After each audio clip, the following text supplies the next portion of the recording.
Alright, welcome to SouFLoTV again, everybody. It's your host with the most. I know by now most people have seen the Masicka interview on Good Day New York.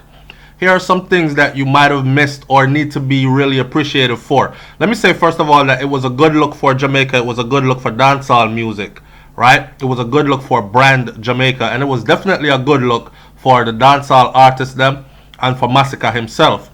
He was jovial, smiling, light-hearted, light-spirited, bright-faced, clear eyes.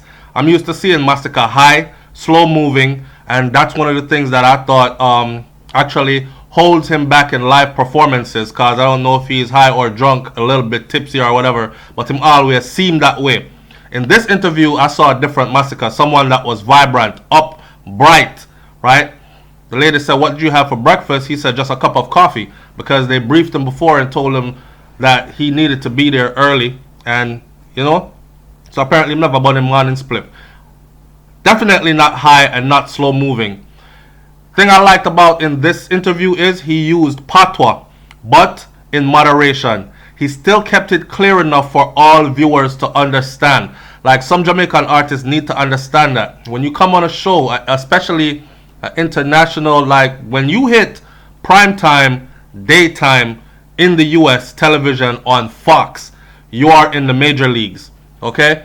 Big up to Alkaline, he did it already. He was on the same show already, so I don't want nobody come say, SouFlo, Alkaline did that on the same show and you never said nothing about it. So Alkaline was there. I've seen the whole interview with Alkaline, but Masicka thing was more a sit down and explain thing than performance thing. I didn't see him perform, but I saw him sit down to explain.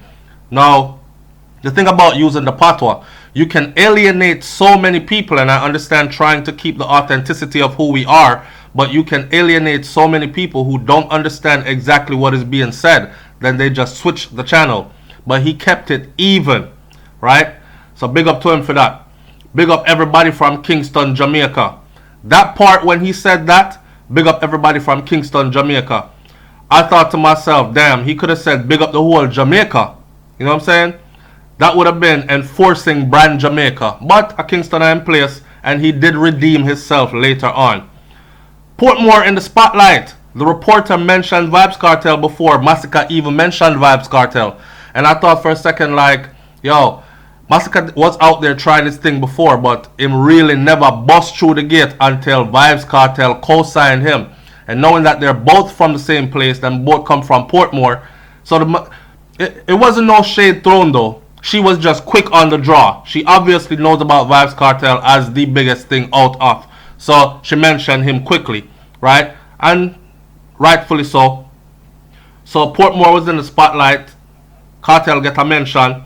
She asked about Portmore and what is it about that place that's so special that turns out so much talent. And this is where Masicka redeemed himself. Because I like how he said it's not just Portmore, you know. It's the communities that we have in Jamaica. He went on to explain how intricate our music is to our culture, and he encouraged them to visit Jamaica. So I never said, Lord, enough crime and violence are going down there, stay away. He encouraged them to visit Jamaica. Even though if them people here visit Jamaica, them not go with crime and violence there.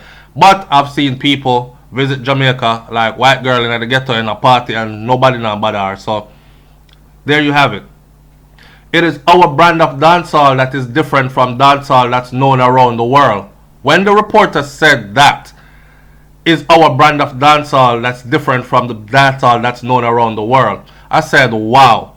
Really, lady? It is our brand of dancehall that has gone global, and the world knows this. Some might thief a thing and not give credit, but the world knows that it's Jamaica's music you're hearing, right? So, but I like how Masicka handled that one right there. He didn't show no division, no animosity or anything. Yo, I would think, and people thief it, and how come them not give credit? He handled it like a professional. I like how Masicka handled that one.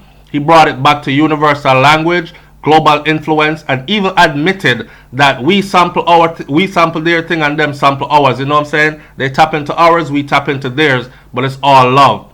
He explained the competitiveness of dancehall in Jamaica, along with a lot of humor, a lot of laughter. So dancehall artists, some of them have this thing where it's like you have to screw face and be a bad man talk and gunman image and you know, you got to portray yourself to be tough and hard. Didn't see that in Masicka in this interview either, and that was a light, right? He explained the competitiveness. Yes, him tell them, say, you have to turn out the thing like rapidly because it's fast paced and we have like 1 million artists in little Jamaica. In the end, the big joke was about Suki and Jenny, right? And the two ladies that interviewed him, their names are Suki and Jenny. And one of them said, she said, look here, look at me. I know how to wind it up. And here goes Masicka. Typical Jamaican thing, you know we do already. I should say, I know how to wind it up. The man said 10 out of 10 and then bust out laughing. Right? He kept it light-hearted the whole way. White girl now jumping on top, but yeah, then she got the dirty wine, offering the other lady to bust a dirty wine. And I like how she came back from that too, and she was like, no, that we have to be on the rewind. Right? So, big up to Masicka for this interview. Keeping it jovial, smiling, light-spirited, bright-faced, clear-eyed, not high, not slow-moving, very intelligent, well done, well-spoken. I liked it. And yes, again, it was a good look for Jamaica. Here's the full interview, or the full few minutes of the interview that's everywhere out there, right? In clear quality, sound quality. Watch, listen, see it for yourself. It's SouFLoTV, man. I'm up out of here. Peace. Thanks for being here. So how old are you? You're 20? I'm 26. 26. Yeah, 27. So you're so young, and you've had this meteoric rise to fame. Did you ever see it coming for yourself? Yeah, definitely. We always work hard and try to keep the dream alive. So it was always a belief that it would happen, but you know, you never actually believe it would happen this early, you know? Yeah. And it is early to get you up, right? I was like, what'd you have for breakfast? He was like, I just had some coffee. He was like, I had to get here. Would you say that? They told you? Yeah, they propped me from early. Let me know that it's live, but I can't be late, so. Yeah, you can't be late. Yeah. And all your friends are watching you, right? Everybody, big up everybody from Kingston, Jamaica. You know the thing go, genocide. I love it, I love it. Is this your first time being on New York television or Yeah, television in definitely the my States? first time. Wow, it's amazing. Very first time. We're going to go easy on you, we promise.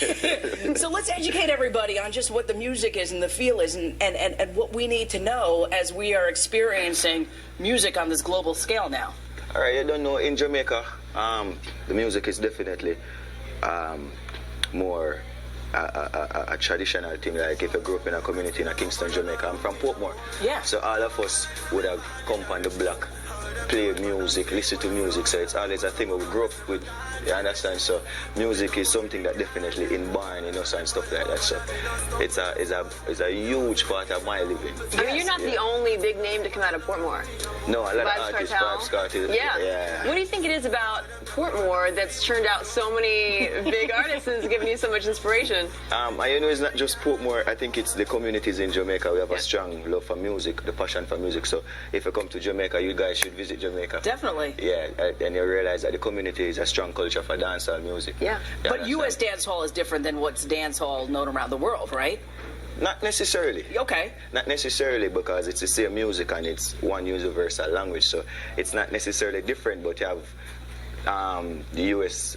artists that tap into the culture, we tap into their market. So, Okay, yeah. so it's everybody's talking to a Vice culture, versa. but the culture is all about one love. Yeah, one love. That's how you always. got it. Bring it Yeah, right back. Definitely. I got to imagine you think about Jamaica and the world always thinks about one person, one artist, and of course No. it's Bob Marley. I'm sure he must have influenced you on some way. Yeah, definitely. Bob Marley has bridged the gap for us dancehall artists to come and even venture outside of Jamaica. Yeah. So big up Bob Marley always. I understand, one love. So, I mean, the whole dance hall scene is super competitive. Yeah, very, very, very. Because Jamaica is a small place. It's not like America. You know, Jamaica is very small, so you have like 1 million artists. And So, how often do you come out with songs? like every 3 months, you have to stay consistent. You have to, yeah, Jamaica is like that. So you got to turn it out every 3 months? Yeah, every 3 months, every 4 months, because it's fast-paced, so it's always changing. So so the next song is going to be about all of these experiences right here? So fox5. There's going to be a song about Suki and Jenny? Suki and Jenny. I would die. I would die. If we were in a lyric, I would die. I'm just putting that out so there. you can listen out for it very soon. I love it. Yeah. You know, I know. Listen, look at me. I know how to wind. 10 out of 10. Yeah. She's going to show us her daggering in it. No. No, that would be on the rewind. That's on the That would be on the weekend. rewind. Yeah, no, definitely. It's such a pleasure having you here. I got to Yeah, tell you seriously. something. Pleasure is mine. You know, Pleasure is really mine. and just really just spreading the love and the word and about the music. Yeah, definitely. And congratulations on all your success. Yeah, yeah. It's only up from here.